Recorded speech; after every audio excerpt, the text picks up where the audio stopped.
Sustainability Connect on Icon Radio, your number one entertainment plug. And thank you so much for tuning in today.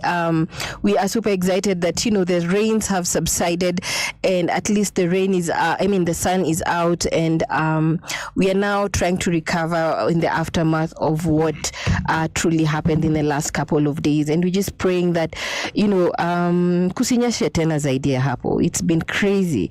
A lot has been lost and a lot has been going on. But today's conversation is, we are asking, are Kenyan companies truly walking the sustainability talk, or are they still treating it as corporate CSR or corporate PR? And we're going to be looking at some of the organizations that are, pivotal, or they're very vocal about the sustainability disclosures. And one of those companies is none other than Safaricom. And Safaricom is often considered one of the sustainability leaders in Kenya, without a doubt. And it has produced sustainability reports for over a decade, if I'm not wrong. And it has secured over 15 billion sustainability-linked loans. And it is one of the largest ESG funding or financing deals in East Africa. It has also, They have solarized over 1,400 solar telecom sites, which are reducing fossil fuels. And they also aim to power 95% of their network with green energy by 2030. Sorry. So even with all that,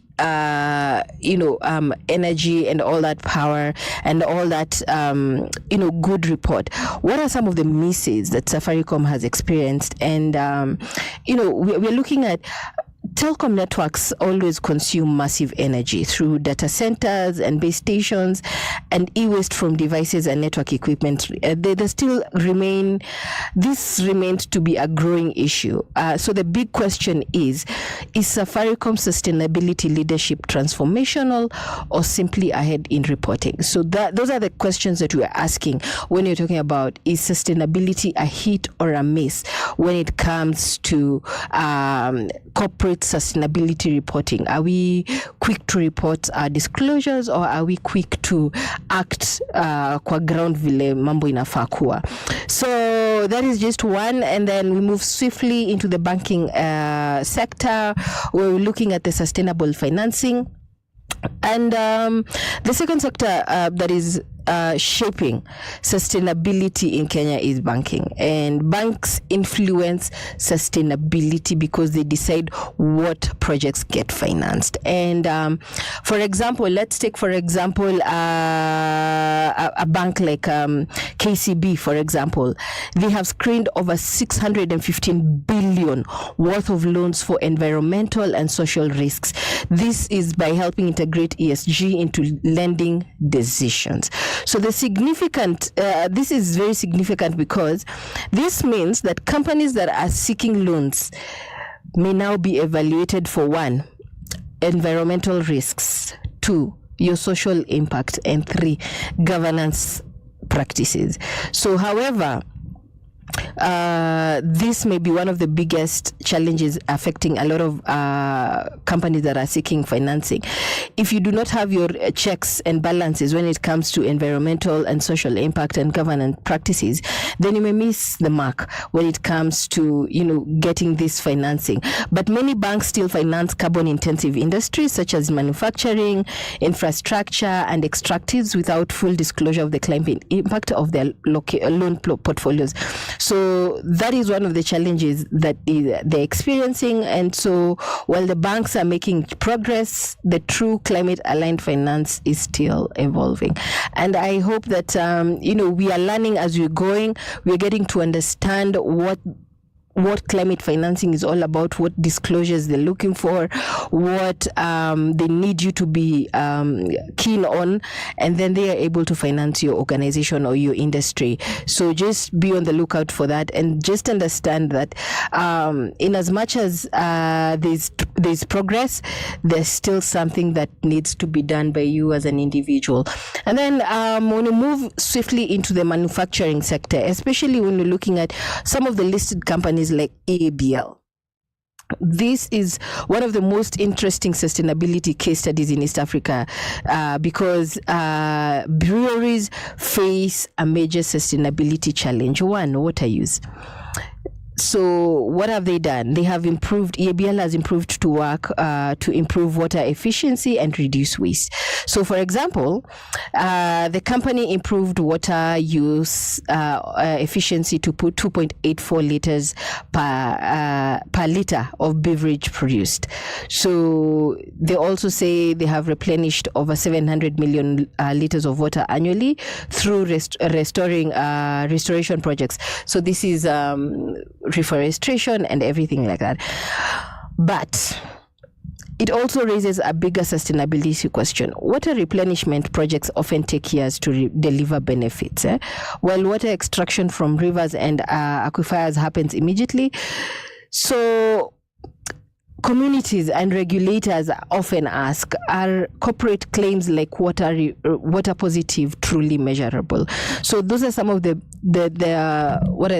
checks and balances that we're trying to see, and how these companies are trying to adapt and try and achieve true sustainability goals when they're talking about water positive as true impact that is measurable, that is tangible as well, without taking years and years and years. And then when you're talking about agriculture, let's take for example listed agribusiness company like Kakuzi that has adopted smart agriculture practices.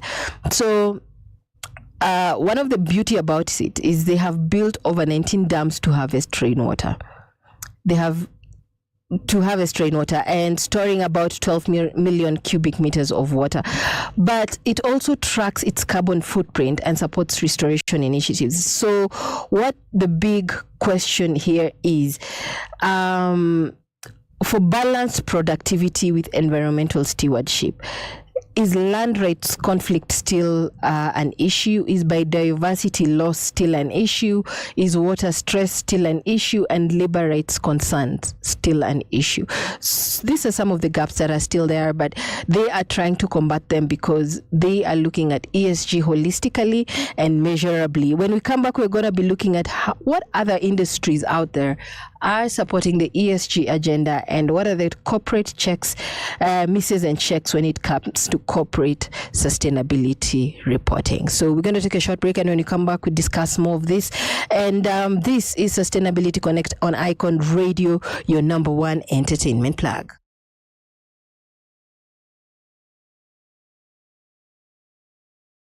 Ooh yeah, ooh yeah.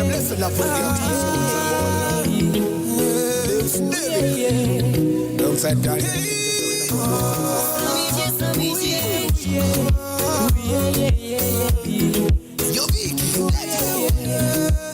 Misi juti kupata wokovu ningali kijana.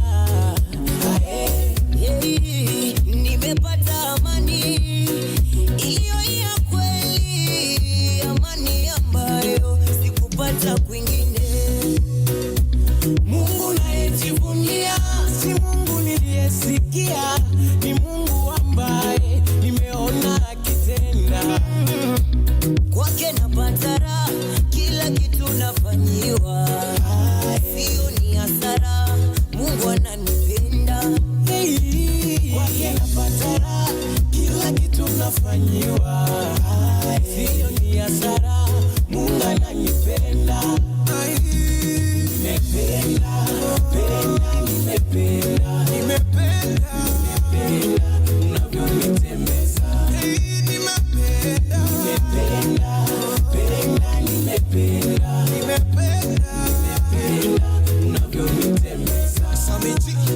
Kuna changamoto utokea katika safari ya wokovu, ila mapito yako yanatendeka kwa wema.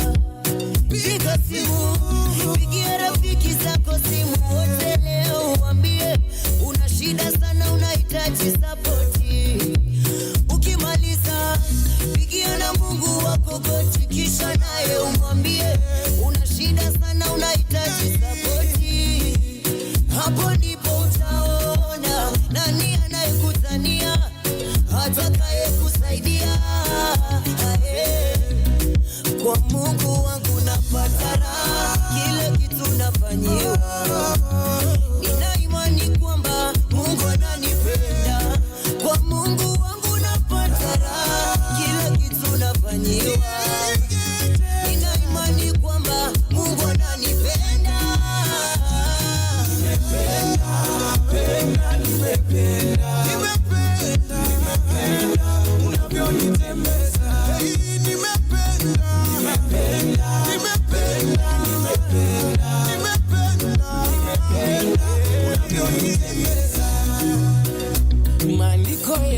yanasema mkumbuke Mungu muumba wako, ungali kijana bado una nguvu. Hey, maandiko yanasema mkumbuke Mungu muumba wako, ungali kijana bado una nguvu. Usijidanganye eti bado ungali kijana, unavunja mifupa kuokoka ni uzeeni. Kwanza kufika uzeeni siku hizi ni majaliwa. Maisha ni mafupi sana, muishie Mungu. Kweli kufika uzeeni siku hizi ni majaliwa. Maisha ni mafupi sana, muishie Mungu.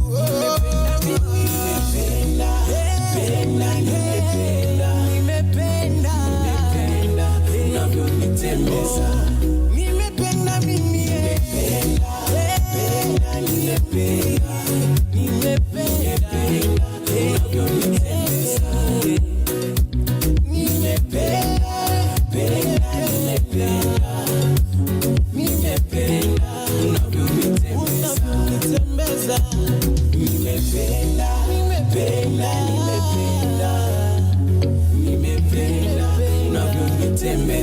Nimependa.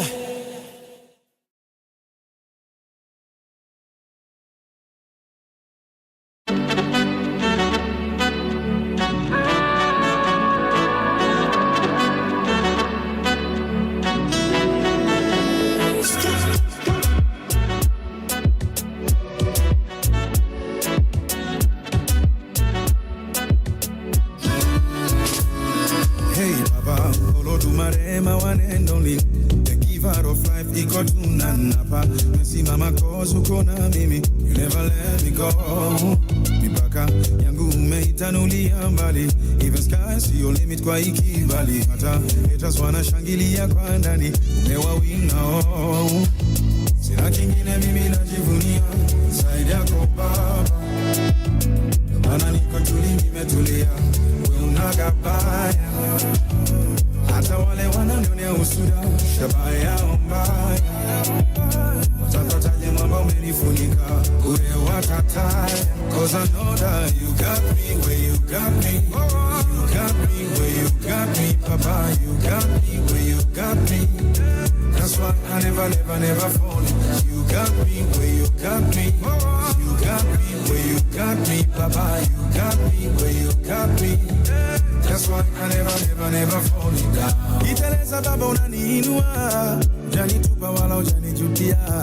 Kama ni toba zimejaa gunia, ukweli kwamba tu umenihurumia. Ngekulipa nini kama ungetaka, nilipe jema moja moja. Maana hata hii pumzi nayovuta, hakuna dola ingetosha.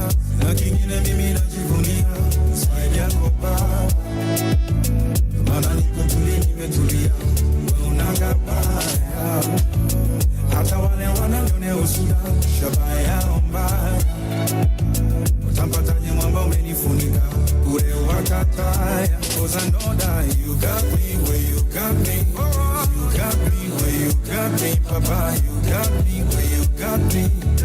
That's why I never fall in love. You got me where you got me. You got me where you got me, Papa. You got me where you got me. That's why I never fall in love. You got me where you got me. You got me where you got me, Papa. You got me where you got me. That's why I never fall in love. Never fall in love. Always by my side. Always by my side.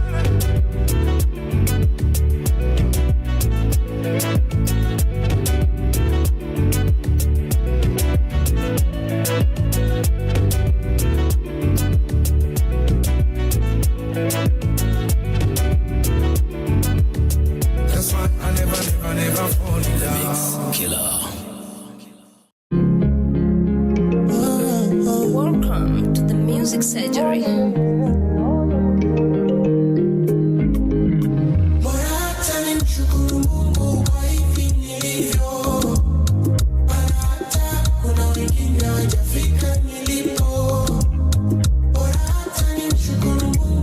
hiki nilichopata.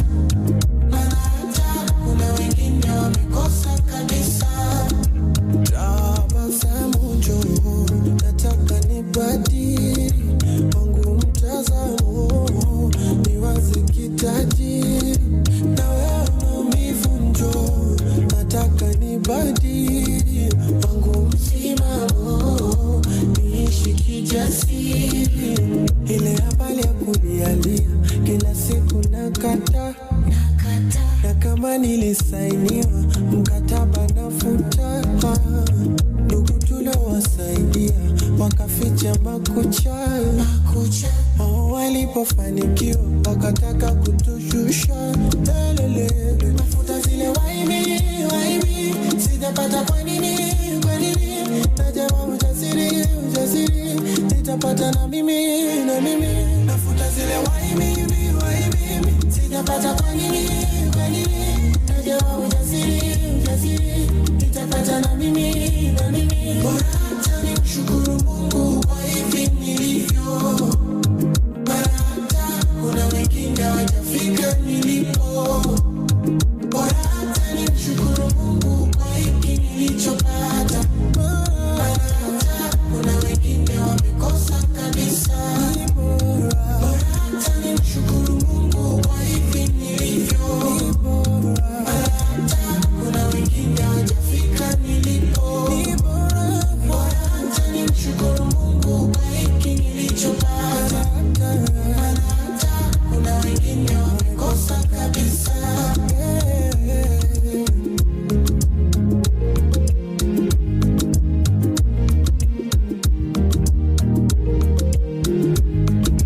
Na nilipo huenda kuna wengine wanapata mani. Zamani huko nilishakataliwa na watu wa nyumbani. Kile kidogo ninacholalamika lakini nimepata. Wengine huko wamepambana wamekosa kabisa. Kumbe ni bora kuridhika na hiki nilichopata. Hiyo yangu riziki. Mungu ni bora, yeye hatabiriki. Amekupa hicho, mimi amenipa hiki. Nafuta zile waibi. Sijapata kwa nini. Najawa ujasiri. Nitapata na mimi. Nafuta zile waibi. Sijapata kwa nini. Najawa ujasiri. Nitapata na mimi. Nimshukuru Mungu kwa hivi nilivyo. Hata kuna wengine hawajafika nilipo. Bora hata nimshukuru Mungu kwa hiki nilichopata. Hata kuna wengine wamekosa kabisa. Ni bora.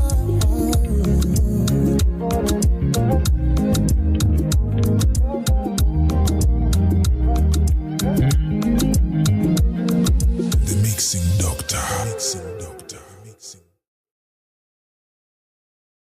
What's up, people? This is Vibi, repping Yaki-san, and you're listening to Icon Radio, your number one entertainment plug. Ability Connect on Icon Radio, and we are super excited. Thank you so much for joining us on this wonderful Wednesday morning, actually mid-morning. Thank you so much for taking your time to listen in and just to understand what we're talking about when we're talking about corporate sustainability checks and misses, and that's our conversation today. And earlier on, we were just looking at some of the companies that have been doing their, sustainability reporting over the years, and what are some of the gaps that have been experienced, and what we are looking out for in this coming year, because we are just about to get into the reporting season. So we are looking forward to seeing what the reports are holding, and we just need to understand what are some of the misses and what are some of the things that companies are capturing as part of CSR instead of ESG. So we talked about Safaricom earlier, we talked about KCB Bank, and right about now we're going to be talking about the aviation sector and how sustainability scrutiny in the aviation sector is looking like. And Kenya Airways has for the longest time been releasing its sustainability reports, and actually its first standalone sustainability report was a sign that the growing focus of ESG is happening in the aviation sector. However, there's been a growing concern, because it is so hard for this sector to decarbonize, because with limited adaptation of sustainable aviation fuels in Africa, it becomes such a difficult sector to when we're about ESG adaptation, but they're taking strides and steps. But this is one of the sectors that is lagging a bit behind, but it is still trying to catch up. So we are waiting to see what their report is going to be all about this coming year. So what are some of the gaps that are in corporate sustainability in Kenya? Some companies are still treating this as CSR. Many companies are doing tree planting, they're doing charity donations, they're doing community projects instead of integrating sustainability into their core business strategy. So one of the biggest issues that where we are now seeing is that there's weak ESG reporting. Although ESG reporting is increasing, a lot of NSE listed companies do not disclose comprehensively. Their data is not very comprehensive. So, there's also this aspect of greenwashing, where without strong data verification and without strong verification frameworks, companies may overstate their sustainability claims, and there's a risk with that. That risk is greenwashing. So, for example, when you're talking about carbon neutrality, claims without scope 3 emissions, that by itself becomes a red light. Or when you're talking about water positive claims without a watershed data, like we need data. Data is your only ally when it comes to ESG reporting. And you're talking about offsetting when it replacing emission reduction. How do you have data to back that up? So my key question to corporates is, as you're gearing towards your ESG reporting this year, what are some of the gaps that you have identified from last year and this year they're going to be addressed, and they're going to be identified, and you're going to be working towards? So we are really eager to see what the companies are doing, especially when it comes to checks and balances in matters to do with the ESG mandate. And we now see that the regulations that are becoming more and more mandated to become a law. So we are looking forward to seeing what these companies are going to be doing in regards to that. So the next phase will definitely be when you're talking about stronger regulation, when you're talking about investor pressure, when you're talking about genuine sustainability integration. How are we going to be doing that? And I'm going to be giving you examples of how companies can, avoid greenwashing. They can avoid some of these loopholes, and how they can adapt to ensure that their reporting becomes quite substantial and comprehensive. So stay tuned. I'll be giving you more on that in a short while. So let's take this short break.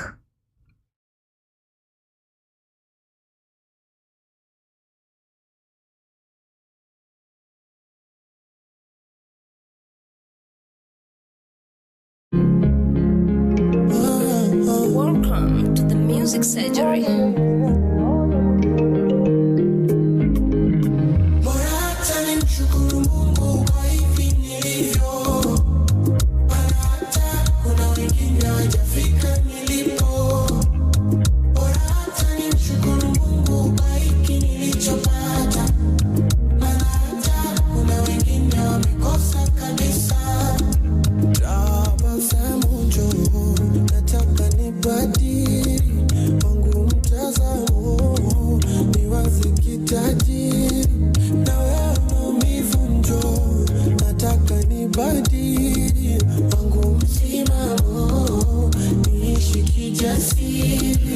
Ile habari ya kulialia kila siku nakata, na kama nilisainiwa mkataba nafuta.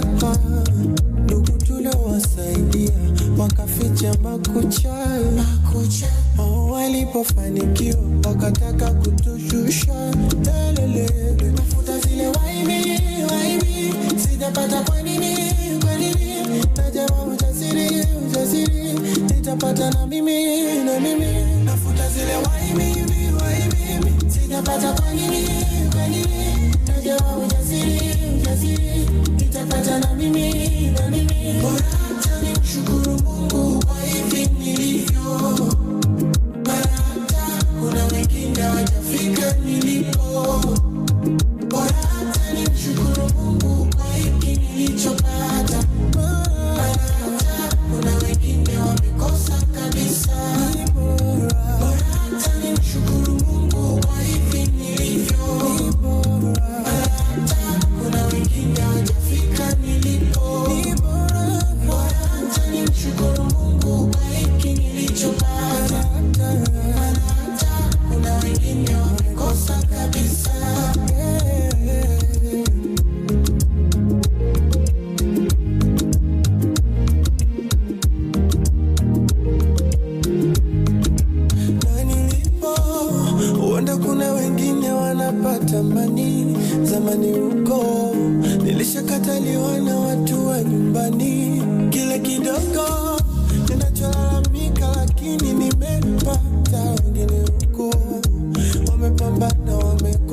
na mimi nafuta zile why mimi sijapata kwa nini najua ujasiri nitapata na mimi shukuru Mungu kwa hivi nilivyo asante kuna wengine hawajafika nilipo ni bora shukuru Mungu kwa hiki nilichopata kuna wengine wamekosa kabisa ni bora.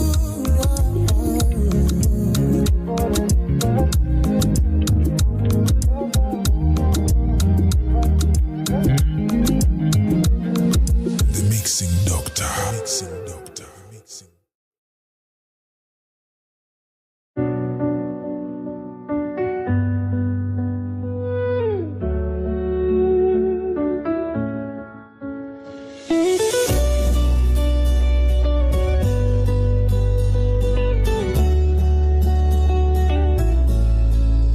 Nikitazama nilikotoka, hapa nilipo ninapokwenda ninagundua ingekuwa ni nguvu zangu ningeshachoka nisingeweza. Sio kweli kwamba tuko hasa na kupambana ndio vimenitoa. Juhudi haizidi kudra, siwezi sema babu hakujituma. Nilitwa ndugu lawama, mfano waliokwama, mtu asiye na maana, wa kuchekwa kudharauliwa. Ila Mungu ana maguvu Bwana, leo nikipita wanaitana. Sangoja na mimi waite niwape siri, ukweli ni kwamba bila Mungu mimi bila hamna kitu yani zero bila Mungu mimi bila sina ujanja yani zero bila Mungu mimi bila hamna kitu yani zero bila Mungu mimi bila sina ujanja yani zero bila yani kama meli isiyo na nahodha, kama bunge lisilo na hoja, mimi debe tupu bila Mola. Msidanganyike nje mnavyoniona, sina mzizi wala mlozi, nina mtetezi tena yuhai, yendo siri ya mikunawiri, bila ye michali na sifurukiti. Nilitwa ndugu loma mfano waliokwama, mtu asiye na maana, wa kuchekwa kudharauliwa. Hamna kitu yani zero bila Mungu mimi bila sina ujanja yani zero bila Mungu mimi bila hamna kitu yani zero bila Mungu mimi bila sina ujanja yani zero bila.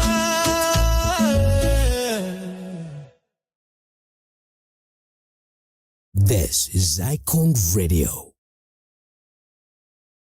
Yes, and welcome back to Sustainability Connect on Icon Radio, your number one entertainment plug. Thank you so much for being part of this conversation today. And today we're just, as you're gearing into getting back into the reporting season, we're called for all these sustainability launches. We'll be scrutinizing and we'll be very keen to read in between the lines of what data is available from all these companies when it comes to sustainability reporting. And what we need in the 2025 reports is one, we need a full scope 1, 2, and 3 emissions disclosure. Tuko pamoja hapo. And we also need clear science-based decarbonization targets if you're working towards, especially if you're a telco.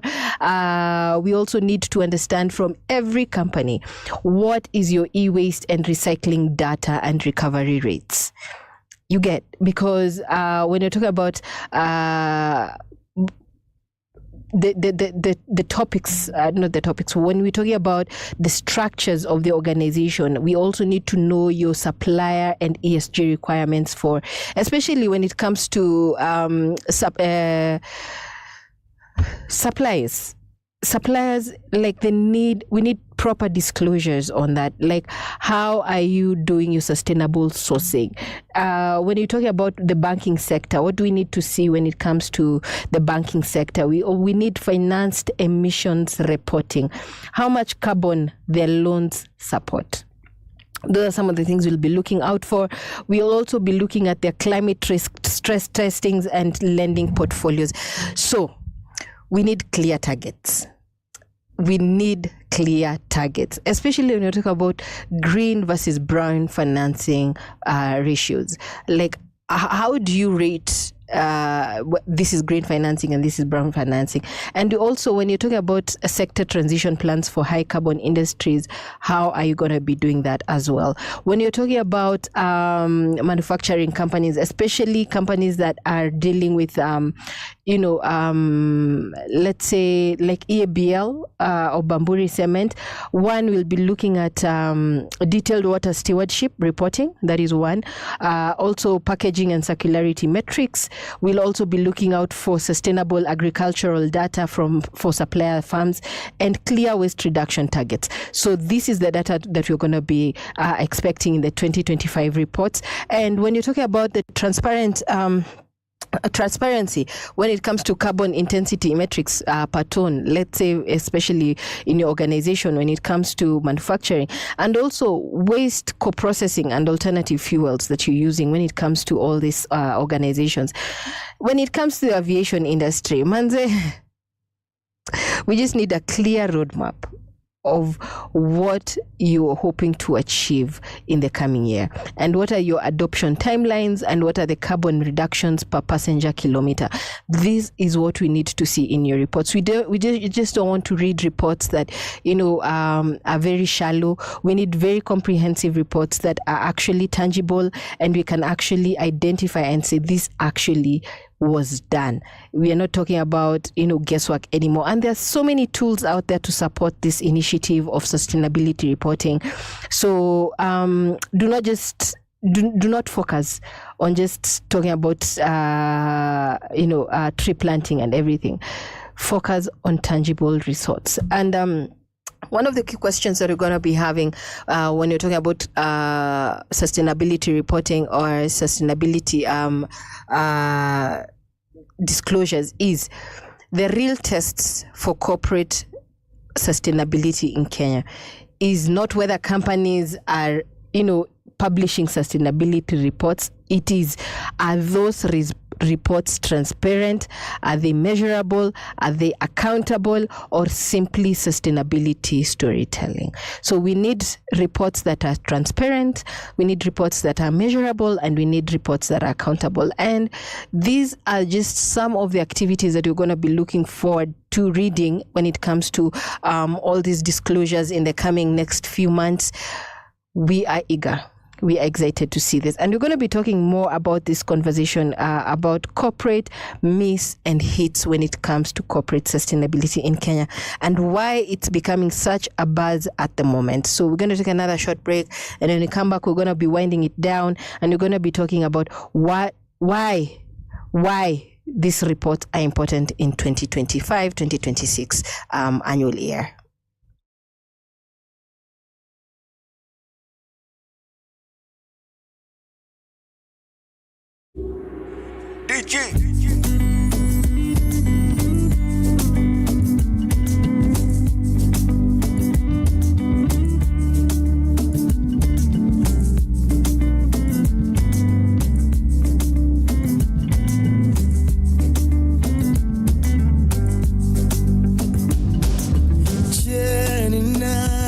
Angeweza kututoa chini mavumbini, maana kila mtu alitukata, ila Mungu akatukumbatia. Je, ni nani angeweza kutuinua, ametuweka juu, maana kila mtu alitukata, ila Mungu akatuinua. Je, ni nani angeweza kutupatia nafasi? Maana kila mtu alikata, ila Mungu akatupatia. Hakuangalia elimu zetu, hakuangalia mionekano yetu, aliangalia mioyo yetu. Kwake tukapata kibali. Amefanya, Mungu amefanya, amefanya, Mungu amefanya. Haikuwa rahisi kwa akili zetu, amefanya, amefanya, amefanya, Mungu amefanya, amefanya, Mungu amefanya. Haikuwa rahisi kwa akili zetu, amefanya, je, ni nani angeweza kutukubali jinsi tulivyo? Maana kila mtu alitukata, ila Mungu akatukubali. Si elimu zetu, si ujuzi wetu, ila neema yake imetuweka hapa. Haikuwa rahisi, vile namna neema yako inafanya, hakuna elimu inaweza fanya. Hata kama ikishindana, hata kama ikipambana, neema yako itashinda. Hakuangalia elimu zetu, hakuangalia mionekano yetu, aliangalia mioyo yetu. Kwake tukapata kibali. Amefanya, Mungu amefanya, Mungu amefanya. Haikuwa rahisi, amefanya, Mungu amefanya, Mungu amefanya. Ni yeye tu, Mungu amefanya.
ninajiuliza, mbona kama hizi shida zimekawia kuisha? Katikati ya maswali nasikia sauti ndani, imebeba ujasiri, ikinitaka nikiri, nikisema mimi ni wa juu, mimi ni wa juu, mimi ni wa juu, juu sana. Mimi ni wa juu, mimi ni wa juu, mimi ni wa juu, juu sana.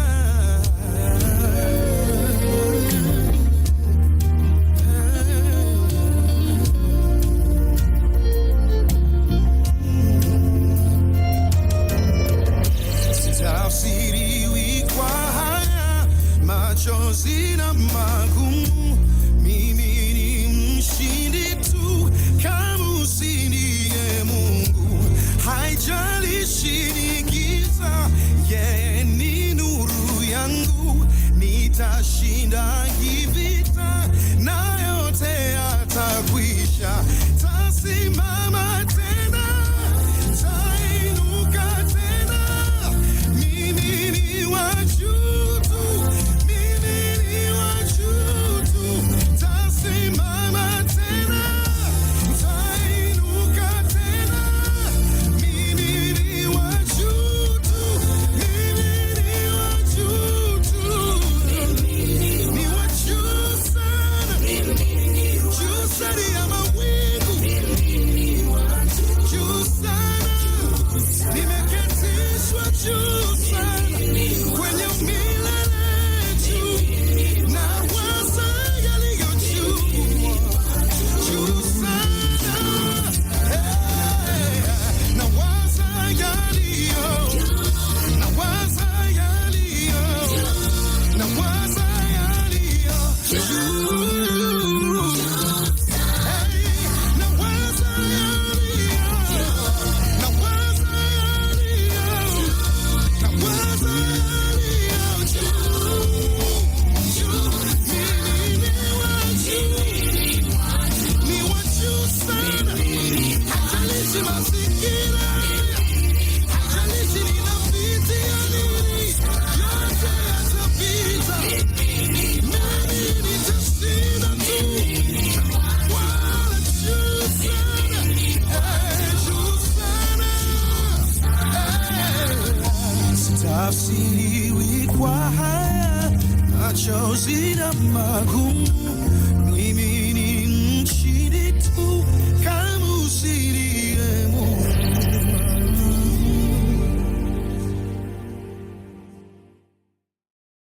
This is Icon Radio. Yes, and welcome back to Sustainability Connect on Icon Radio, happening here every Wednesday between 10 o'clock and 12 noon. And thank you so much for being part of this conversation today, because we are just talking about how important it is for our companies, when you're talking about sustainability reporting, because this is the season, it is the season of sustainability reporting. We're going to be seeing all these companies, coming forward and sharing their sustainability disclosures of what they were able to achieve in 2025 to come 2026. And we were just discussing earlier what we need to see in these disclosures this year. And we want to conclude on that, because today's discussion on corporate sustainability checks and misses in Kenya, one thing that becomes clear is that sustainability reporting is not just a communication exercise. It's not you ticking a box that, we were able to tell the story of impact. We are now increasingly seeing the pressures being mounted on this corporate credibility, corporate accountability, and long-term resilience. So those are some of the things that you're going to be looking forward to when it comes to these reportings this year. And across Kenya, we are seeing encouraging signs, actually. because we are seeing many companies are becoming they're becoming ready, or they are taking the steps needed to publish their sustainability reports and set their climate goals and interpret ESG in a very considerable manner, if I may say so. But the next phase is not simply about producing more reports, because those we have seen. We now need to kwa ground manze vile vitu tuziko. Like we say, data is your greatest ally. Like that is what you need. One, data helps you build trust and credibility with investors and the public. If investors today are not asking about how much profit is your company making, they are asking how sustainable is your business model. And I have been in rooms where now the conversation is shifting in where do you see your company in the next 5 years, in the next 10 years, in the next 20 years? What are your business models, sustainable business models what are you putting in place now to ensure that your business remains in place in the next couple of years? And then what are the environmental risks that could affect the company? One, we have seen the natural disasters are happening. We have seen, a high turnover of employees. What are some of the environmental aspects that, are going to be that we can identify now as risk factors, and that could affect your company? Is it also your location? Could also that be a factor? And what do you need to do? We have seen a lot of businesses here in Nairobi, especially after the floods, how they were affected because they had not put into consideration matters to do with the environmental risk of flooding. And that has cost them millions and millions and millions of money. So can you be able to foresee environmental crisis happening, and how do you combat it? And then also, how responsibly does your company treat its workers, its communities, and its ecosystem? We're talking about, how the problem is when it comes especially to the environmental aspect of the city because of poor urban planning. And you're looking at the poor waste management aspect of it. How are you as a company ensuring that you're not the ones who are filling the drainage systems within the Nairobi County? How are you ensuring that your company is taking the measures to ensure that there is no waste that is being left out for the sake of, trying to save a coin here or there? Can you pay the required APR fees for collection? You need to do that, actually. That is just mandatory. As in that, right now, I don't think this. If we find any of your brands in the drainage system, I think this is one of the reasons why this EPR is no longer an option. It is now mandatory, is because these are the problems we're trying to curb within this Nairobi region. And then also, when you're talking about transparent sustainability reporting and helping investors understand whether your company is future ready or exposed to long-term risks, is the fact that every business is scalable. Every business is scalable. The problem is, do you take this next step? And then also, the reason why we're talking about sustainability reporting being a credible aspect of it, it helps companies identify and manage risks. First of all, like we talked about earlier, climate change, weather scarcity, supply chain disruptions. When you're talking about regulatory changes, these are no longer long distance possibilities. They are already existing right now. So what are the real operational risks that are affecting businesses today that you can mitigate before they even happen? So this report helps you identify these gaps, and a good report helps you. It forces you as a company to look and ask the difficult questions. Once, are our operations dependent on scarce natural resources? Two, are our supply chains resilient to climate shocks? hapo kidogo kizungumkuti for a lot of companies right now as we speak, because we have seen how climate shocks are happening. And then, are we prepared for future environmental regulations? Companies that are taking these questions seriously are positioned to adapt and remain competitive when it comes to climate and global company positioning. And then reporting also helps with averting, or helps you protect you from greenwashing accusations, and it promotes accountability. So one of the biggest challenges in sustainability today, hands down, is greenwashing. And with a strong sustainability report, it helps you measure your impact. It also helps you set measurable targets. That is the most important thing, measurable targets. And then there's also verifiable data. If you say we went and dug 10 boreholes, you have tangible evidence that you actually did that. And then transparent disclosures and independent reviews. Those are some of the things that are going to help your company avert or stay away from greenwashing accusations. And people are ready to pounce. Oh, you're not doing, you're saying you'll do. But your report is your only ally if it is data backed. And then it also aligns with the Kenya's developmental goals for 2025, 2030, 2060. These reports help Kenya as a nation build a climate resilient economy, green growth, when you talk about green jobs and all that, when you talk about circular economy development and sustainable resources management. So this report helps even the country itself align both the private sector and the government sector with national goals. So that is just one of the reasons why we emphasize that sustainability reporting becomes measurable, becomes impactful. And last but not least, it helps drive innovation and competitive advantage. I think one of the most exciting aspect of sustainability reporting is that it often leads to innovation. There are different people who are coming up with different ways of, creating solutions to the current problems. We've already seen how people are coming up with, it's not just solar innovations, it's not just wind innovation. We are seeing new technologies are emerging.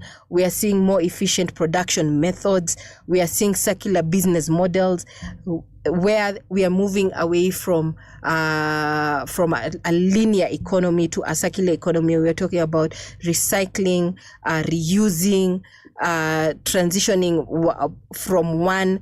If it is not working for this one particular sector, it can work for the other. And we are seeing more sustainable product lines coming up. So these are some of the ways that these reports help avert greenwashing and also increase aspects of innovation. Right now, we have seen innovation when it comes to textiles. We have seen innovation. We have seen bricks being created out of textiles. We have seen bricks also being created out of plastics. Innovation is endless. So with these reports, we are able to identify what are some of the innovative ways that young people can come up and develop new ideas, and how do we support these ideas as organizations, as corporates, as incubators. And there you have it. And so the real question for corporate Kenya is moving forward is, do we still need sustainability reporting? Of course we do. Of course we do.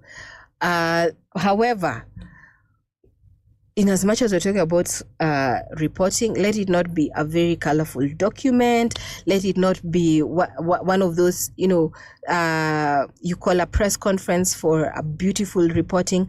Let it be credible. Let it be data backed. Let it be transparent.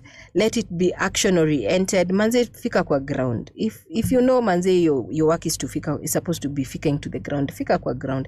It's all about protecting the future of businesses, the future of communities, and the economy itself. So as consumers and as investors and as policymakers, everyone is mandated to take the next step, to be an initiator of a next step in matters of protecting the future of the company or even just the nation. So all we're saying is, whatever your sustainability stories are, let your stories of impact be more visible as opposed to your shiny documents. So thank you so much for joining us on Sustainability Connect. This has been a great mid-morning conversation when you're talking about corporate sustainability misses and hits and misses, and also what are the gaps that are there. And thank you for joining me. And in case of any questions, you can reach us out on any of our social media platforms. That is Icon Radio on Instagram, on Facebook, or you can write us an email on info@iconradio.co.ke, and you can always stay tuned to our station on all streaming platforms, www.iconradio.co.ke. It's been a great mid-morning. Thank you so much for joining us, and up until next week, God bless you and God increase in you. Goodbye.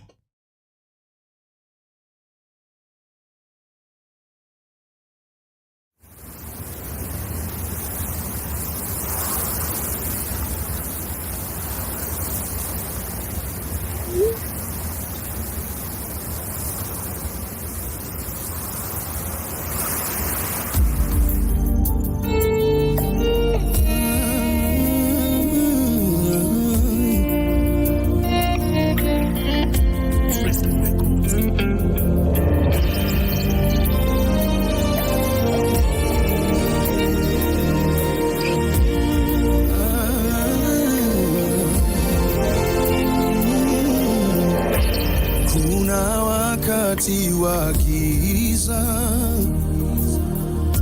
mbele sioni najiuliza, mbona kama hizi shida zimekawia kuisha, katikati ya maswali nasikia sauti ndani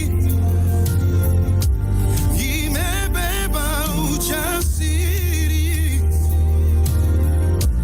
ikinitaka nikiri, nikisema mimi ni wa juu, mimi ni wa juu, mimi ni wa juu, juu sana. Mimi ni wa juu, mimi ni wa juu, mimi ni wa juu, juu sana.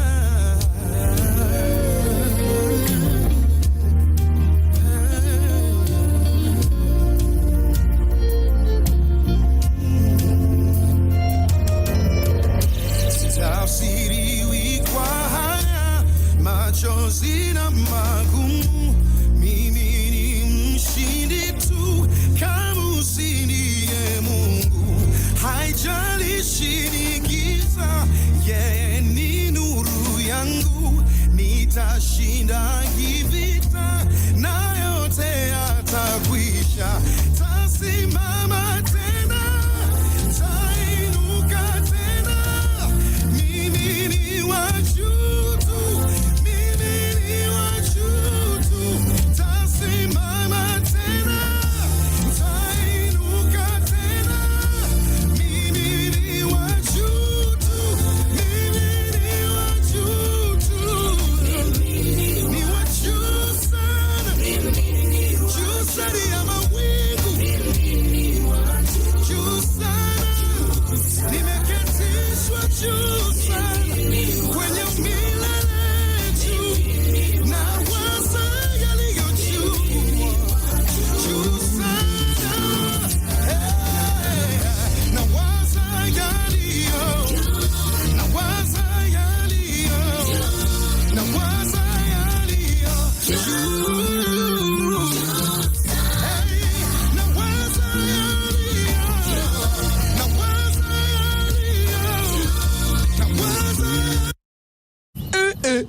Buda, hasikii mimi nasikia kuna wase wanashinda family holiday ya 50k na 50k deposit kwa money market fund kila mwezi. Ebu turevishe jamaa. Habari ndio hiyo. Save big, win big. Panga maisha yako. Open and save in your KCB Gold Savings account via the KCB app or by visiting any branch for a chance to win many prizes, including the grand prize of 500k MMF deposit or a 1-bedroom apartment. Refisha ushinde. KCB, for people, for better. Regulated by the Central Bank of Kenya.